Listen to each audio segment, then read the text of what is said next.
Hello student, आज हम इस वीडियो में बात करेंगे हाइड्रोजन चैप्टर के बारे में।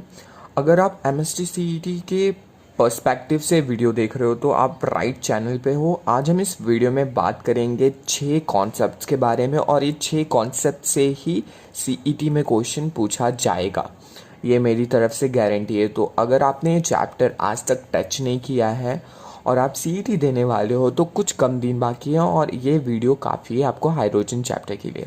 तो वीडियो शुरू करते हैं। एमएसटी सीईटी में हाइड्रोजन से 1 से 2 क्वेश्चन आता है, तो आपको इस चैप्टर के लिए ये वीडियो सफिशिएंट है। तो वीडियो शुरू करते हैं। हम कोई भी एटम को रिप्रेजेंटेट करते हैं तो हम उसे इस फॉर्म में रिप्रेजेंटेट करते हैं। हम एटम के नीचे और एटम के ऊपर लेफ्ट साइड में एक नंबर लिखते हैं। तो जो नीचे वाला नंबर होता है वो होता है नंबर ऑफ इलेक्ट्रॉन, और जो ऊपर वाला होता है वो होता है number of proton plus number of neutron जो उस एटम में प्रेजेंट है। और कोई भी एटम न्यूट्रल होता है, इसका मतलब जो भी नंबर ऑफ इलेक्ट्रॉन होते हैं वो हमेशा इक्वल होते हैं नंबर ऑफ प्रोटॉन के। तो हमारा पहला टॉपिक है इस चैप्टर का जो बहुत ही इम्पोर्टेंट है सीईटी के पॉइंट ऑफ व्यू से, वो है आइसोटोप्स। आइसोटोप्स क्या होते हैं? आइसोटोप्स एक एटम के वैरायटी होते हैं जिनमें नंबर ऑफ इलेक्ट्रॉन और नंबर ऑफ प्रोटॉन सेम रहता है लेकिन नंबर ऑफ न्यूट्रॉन डिफरेंट रहता है। तो हाइड्रोजन के 3 आइसोटोप्स हैं। पहला है प्रोटियम, दूसरा है ड्यूट्रियम और तीसरा है ट्राइटियम। प्रोटियम में 0 न्यूट्रॉन रहता है, ड्यूट्रियम में 1 न्यूट्रॉन रहता है और ट्राइटियम में 2 न्यूट्रॉन रहता है। हम इन वैरायटी को इस तरीके से भी रिप्रेजेंटेट करते हैं। तो ये पॉइंट तो क्लियर हो गया। आइसोटोप्स 3 होते हैं, प्रोटियम, ड्यूट्रियम और ट्राइटियम। प्रोटियम में 0 न्यूट्रॉन, ड्यूट्रियम में 1 और ट्राइटियम में 2।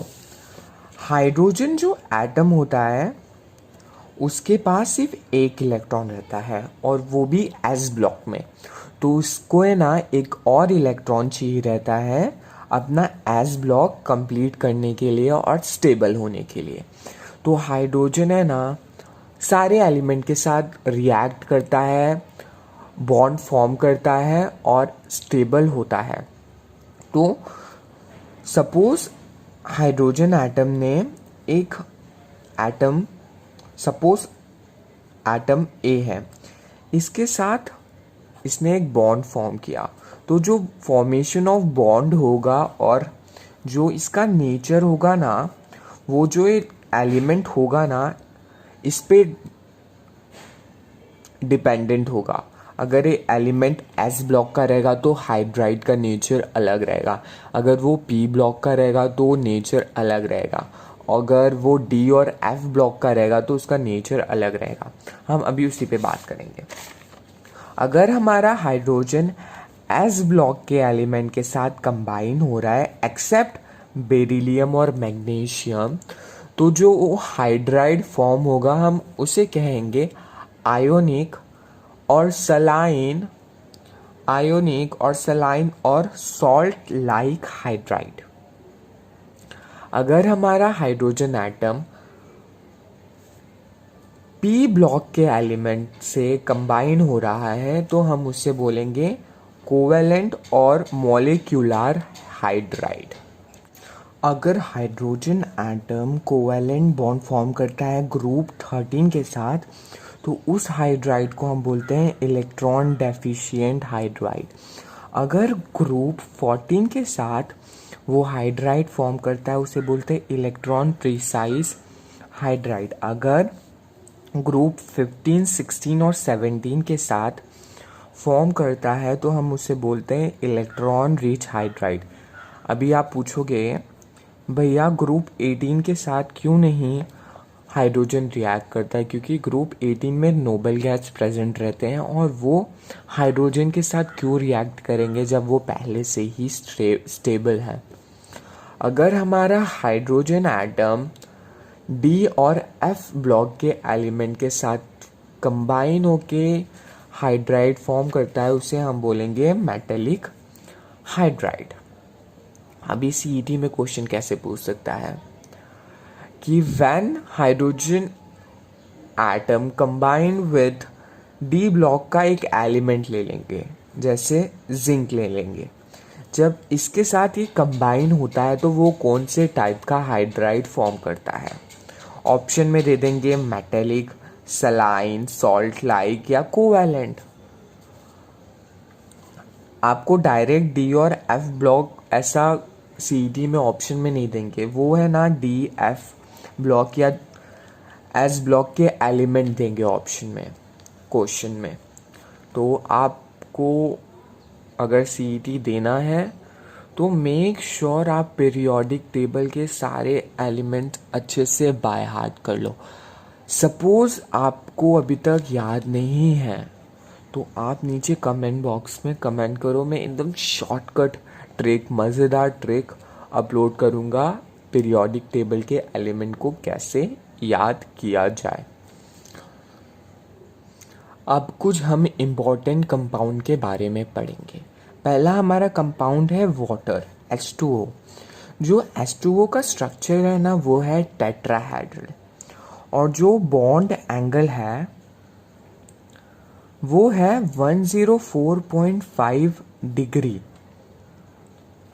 और जो O और H ऑक्सीजन और हाइड्रोजन के बीच में जो बॉन्ड लेंथ है वो है 95.7 पिकोमीटर। ये दोनों वैल्यू आपको बाय हार्ट करना होगा।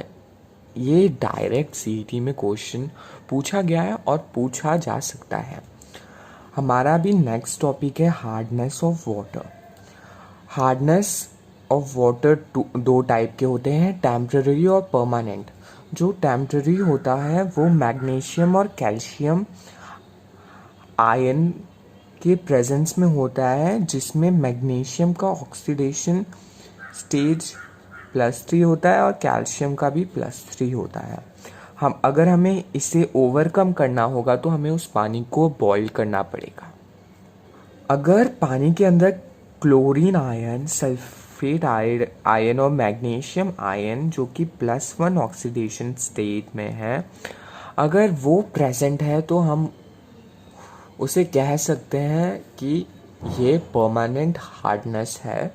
अगर हमें इसे ओवरकम करना पड़ेगा तो हमें इसे सोडा के साथ वॉश करना पड़ेगा, या बहुत सारे डिफरेंट मेथड है, कार्गन मेथड है, आयन एक्सचेंज मेथड है, या सिंथेटिक रेजिन मेथड है। हम इस मेथड का यूज़ कर सकते हैं।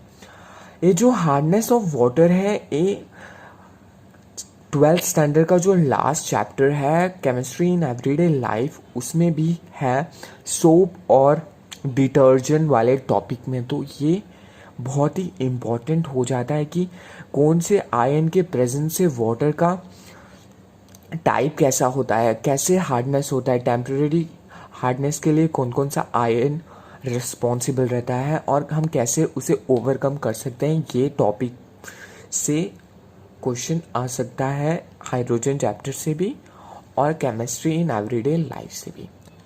हमारा नेक्स्ट टॉपिक है हैवी वाटर। जब हमारा ड्यूट्रियम ऑक्सीजन के साथ रिएक्ट करता है और वाटर फॉर्म करता है, हम उस वाटर को बोलते हैं हैवी वाटर। सिंबॉलिकली हम उसे इस तरीके से रिप्रेजेंटेट करते हैं। जो अभी दूसरा टॉपिक है जो फिर से बहुत ही इंपॉर्टेंट है सीईटी के पॉइंट ऑफ से, वो है हाइड्रोजन पेरोक्साइड। इसका स्ट्रक्चर कैसा है? इसका स्ट्रक्चर है non planar open book structure.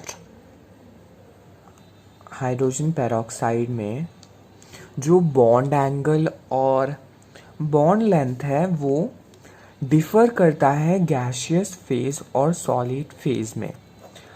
आपको इसकी वैल्यू भी याद करनी है और ये भी सीईटी में पूछा जा सकता है। आई होप आपको कॉन्सेप्ट समझा हो। इस वीडियो में हमने रिएक्शन नहीं लिया क्योंकि रिएक्शन उतना इम्पोर्टेंट नहीं है इस चैप्टर का। अगर वीडियो हेल्पफुल लगा होगा तो प्लीज़ वीडियो को लाइक कर देना। सिंस सीईटी एग्ज़ाम बहुत ही पास है, आपका कोई भी डाउट है आप कमेंट बॉक्स में डाल सकते हो, मैं उस पर वीडियो बना दूंगा। आपके साथ बहुत बच्चों का हेल्प हो जाएगा। और लास्टली सब्सक्राइब कर देना चैनल जाते जाते। Thank you so much.